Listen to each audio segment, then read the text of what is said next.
Welcome to the Blessors of Israel podcast. I'm Matthew Dodd, Executive Director of Blessors of Israel.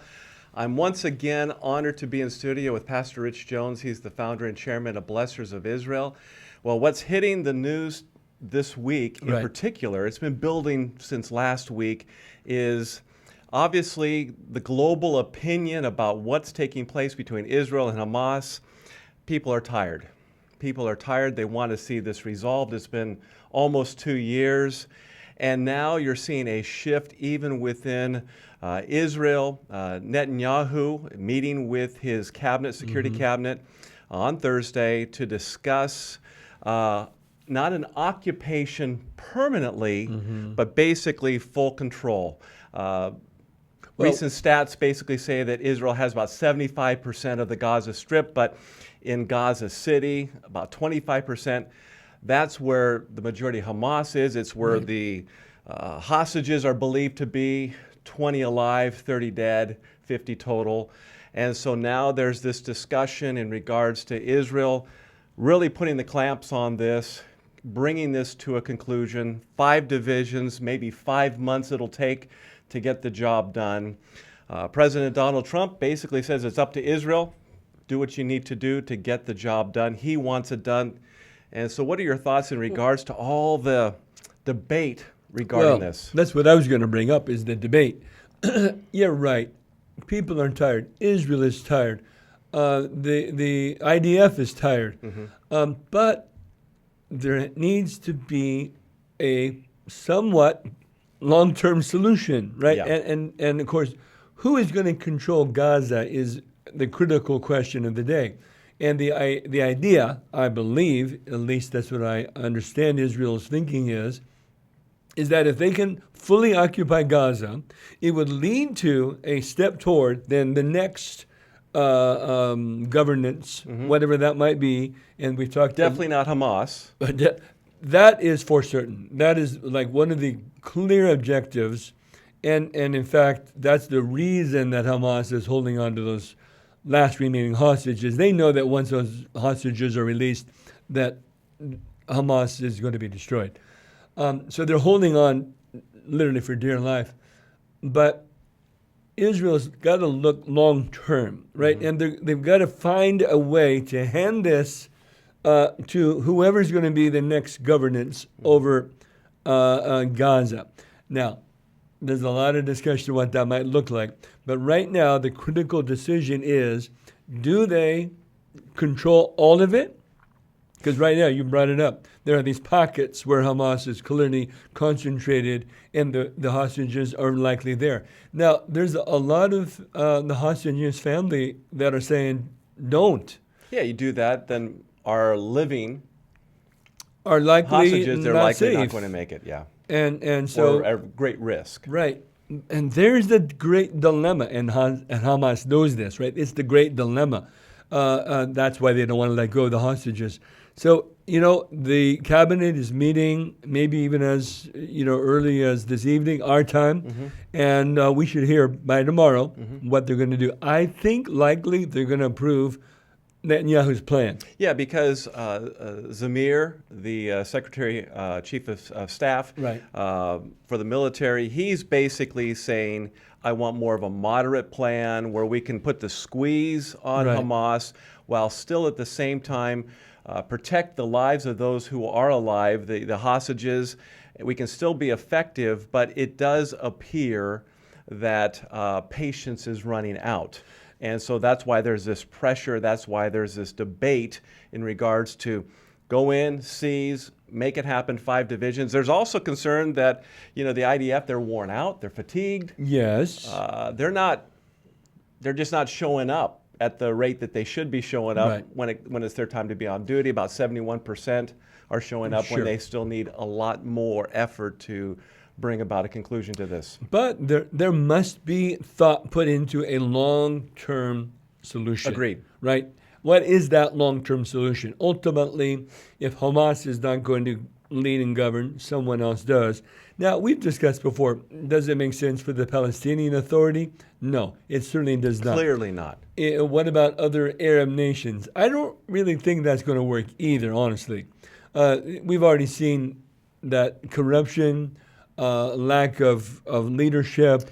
And I think even lack of willpower. You know, it's Exactly. going to create a battlefield in Gaza when between those factions. Right. Hamas is not going to give up their weapons. That's that right. means they have to be forcefully removed, which means you bring in some. Israel's saying we're going to clean up the mess for you, then you can control. But how did those weapons get into the Gaza Strip to begin with? Well, that exactly. In fact, we were discussing that recently, that they're basically smuggling them in on food trucks. And that's what Zamir is basically saying. Actually, he's saying Hamas is refortified right now. They're stronger. Yeah. So the IDF not only has an issue with fatigue, they're going to have an issue with casualties. That they could lose many, many IDF soldiers.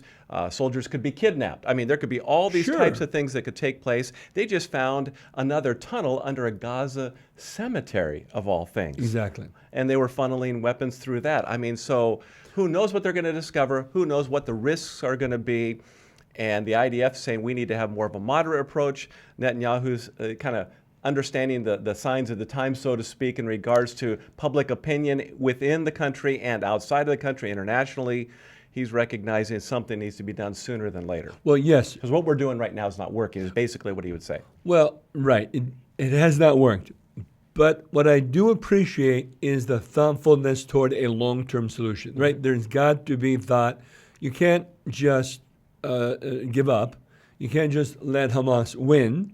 And frankly, believe me, my heart is with the families of the hostages. I really, my heart pours out to them, right? At the same time, if you allow the hostages to essentially be the control point, then Hamas is going to win. And I'm glad you brought that up, because early on, right after October 7th, that was the position of the Israeli government. That's true. Cannot let the families of the hostages control the narrative. We have to go in, do what we need to do so that ultimately, for the greater good of Israel, its existence as a nation, we need to go in and remove Hamas, disarm them, remove them, so we can never have this existential threat on our border again. Exactly. So that is why this is a critical decision. It's thinking long term, because it ultimately will be that phase that hands off. If they can control all of Gaza,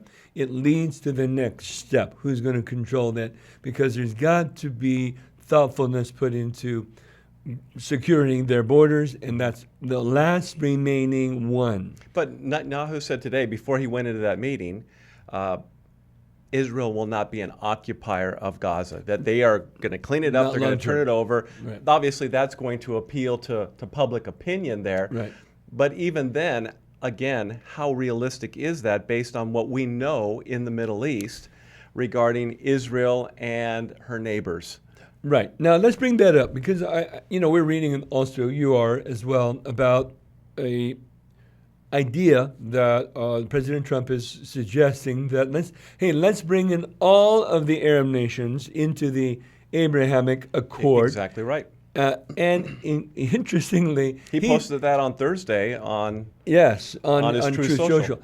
But he's even suggesting, and this is remarkable to even say we're even having this discussion. But he's even suggesting that Iran can be part of that. Exactly. That whoever in their mind thought we would be discussing that. Overton window, once again, he's moving the Overton, he's planting the seeds, he's laying it out there. And you got to appreciate he's casting the vision. Clearly he wants peace. I mean, he's also, it appears, going to be meeting with Putin regarding Ukraine next week. Perhaps even Zelensky is invited Zelensky might be. So he's moving forward with this idea of peace. Right. Right. And casting that vision for peace. You can't fault him for that. No, absolutely not. And what's interesting, we said it whether before. You consider it realistic or not, you can't fault him for Well, I think the idea of inviting all Arab nations to join the Abrahamic Accords is realistic. I mean, there certainly is a push towards normalization and a desire for peace, right? We're tired. But to clarify, Iran's not Arabic. They're Persian. not Arab, they're Persian, that's right. Right. And now, also... And that creates a whole other wrinkle. Certainly does. There's a lot of tensions between the Persians and the Arabs, as there has been for a long time. And then also we read that President Trump is saying that should Iran try to rebuild their nuclear capability, that they would strike again. Yep. And now that's a clear warning, and Iran knows that they mean that. So I think as long as this president is in power, they mean that. So is there a possibility of Ezekiel 38, 39, you know, how it speaks that there would be a period of peace? Verses 8 and 11. Exactly. There would be peace, security without walls. What's interesting is I've been talking with scholars both here in the United States and in Israel, and everyone is on the same page that we're on right now. That's in regards to that troubled portion of Ezekiel 38. I would read all these different commentaries where scholars were doing gymnastics with the text to try to say, well, this is what this could mean in order to say that there was this imminent possibility of Ezekiel 38 and 39 happening. But I think, and many scholars now agree, that 38 verses 8 and 11, we could be seeing the stage being set for this, and Trump, after October 7th, 2023, with all this happened, how the footprint for Israel has changed could be setting the stage for just that there could be peace. While there's peace, you know, Israel have that security there in the Middle East, but then we know that's not going to be a long-term solution. That's right. Because eventually, from the north, east, and south, Israel's going to be hit by a coalition led by Russia. Right. And so that now a period of peace, which is indicated by Scripture, does give opportunity for Russia to rebuild, re-strengthen, and to reform the coalition. Agreed. That we know is going to happen. And it gives Iran time, too, to rebuild and to join that coalition, by the way. Turkey's getting stronger. That's right. You know, and that's going to be part of the coalition. And France is getting weaker, by the way. Europe is getting weaker. And I think this is a very important point. Europe is getting greatly weakened by the presence of the Islamic fundamentalists. And they're afraid to do anything about it. France, Macron is clearly that's right. fearful of the ramifications. You have these no-go zones in France. Can you believe that? Where basically you have Sharia law. That's right. Not the law of France. That's right. Ruling the area. And there are many of these no-go zones. I mean, France, I think, is kind of the tip of the spear of this whole thing. But you are seeing this weakening of Europe. The population of the Islamic fundamentalist families are increasing. Their bearing is increasing. Their influence is increasing. And Macron is an example of leadership that's afraid of it. And that's why in September, you know, he's leading the charge in September. Now UK has joined, other nations in Europe have joined to recognize at the UN a Palestinian state, That's even right. though there's no recognized governing authority that's agreed upon by anyone. That's right. And the United States, right now, anyway, is the main supporter of Israel and is trying to suppress the anti-Semitism that has been arising. And I think this current administration is doing all they can do Sure has. to suppress anti-Semitism on universities, etc. That's not happening in Europe. But there needs to be bold leadership in Europe regarding this issue. Right. That does not I happen. mean, right now it's diluted, it's That's watered right. down, they're fearful, and the Muslims know that, and That's they right. continue to storm, they continue to strengthen their nets, and that's not going to bode well. In fact, I was talking with Jonathan Hessen from TV7 News Israel, and he said if the United States is not careful, what's happening in Europe will happen here as well. And I agree with him 100%. Absolutely. And that's why, you know, we've got to strengthen our police forces, FBI, CIA, that are infiltrating and monitoring what's happening in these really hotbeds of concern, and not allow what's happening in France. Can you imagine no-go zones in the United States? Well, there was a community in Texas, an Islamic community in Texas. They already have one. They were trying to do a second one in Texas, but that got shot down by the city council. Exactly. So the possibility is there. And if you look at other states within our country, Well, Michigan. for one, Yeah. we have some major shifts that are taking place. That's true. That's true. And that is of great concern. Yeah, it is. So the other thing that's interesting is that the United States has come up with a plan for basically removing Hezbollah from Lebanon. Mm-hmm. And I think that's really interesting. It's a 4-phase plan. And part of that is, again, to bring peace to the Middle East, remove Hezbollah, similar to Hamas being removed from Gaza, Hezbollah being removed from Lebanon. The Lebanese government, the president, he's pushing for this. It's a 4-phased plan. But the other part of it is it'll also remove Israel from occupying the southern portions of Lebanon. So now we can have peace. And then there would be financial incentives for Lebanon from other European countries, including the United States, to kind of motivate them. Right.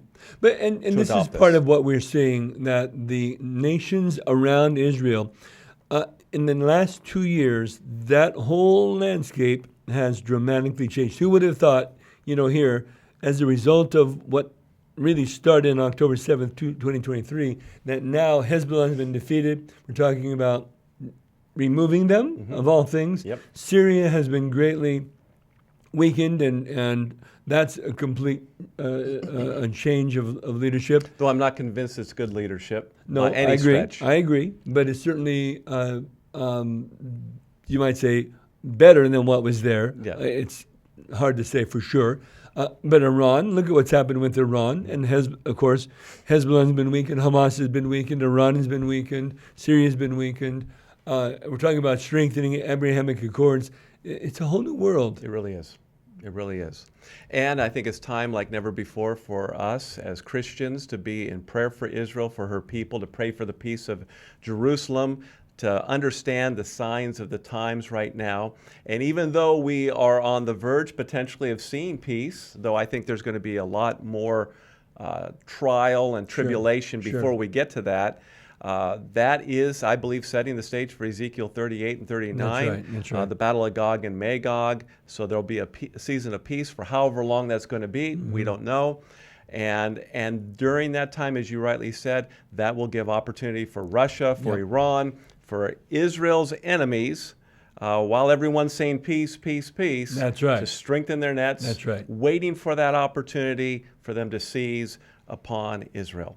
But we have to watch Russia. Now, this is going to be the next issue to really watch what happens with this meeting.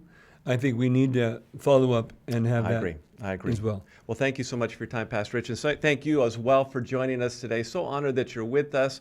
We pray that you found what Pastor Rich and I are talking about helpful. And so that's why we want to encourage you to take a look at our website, learn more about what Blessors of Israel is about as an organization. You can visit our website by going to www.blessors.org. That's Blessors with an ORS.org. There you will learn about our vision and our mission statement. And I also want to encourage you to visit our newsroom. There you will see original articles with a biblical perspective, along with a section of curated news from all around the world concerning Israel and the Middle East. We want you to be the best informed. And frankly, it's hard to know what sources to trust. And so that's why we curate that news, to make sure you get the best information concerning Israel and the Middle East. If you haven't done so already, I'd like to encourage you to like this podcast, subscribe to this channel, whatever platform you're watching, and make sure you tell your family, your friends, the people you go to church with about Blessors of Israel, so that they can partner with us in their prayers, also be informed as well through our podcasts and our newsroom as well. I'd like to have you also financially support us. We appreciate your partnership as we build this new and important ministry. Remember, those who bless Israel will be blessed. Shalom, shalom.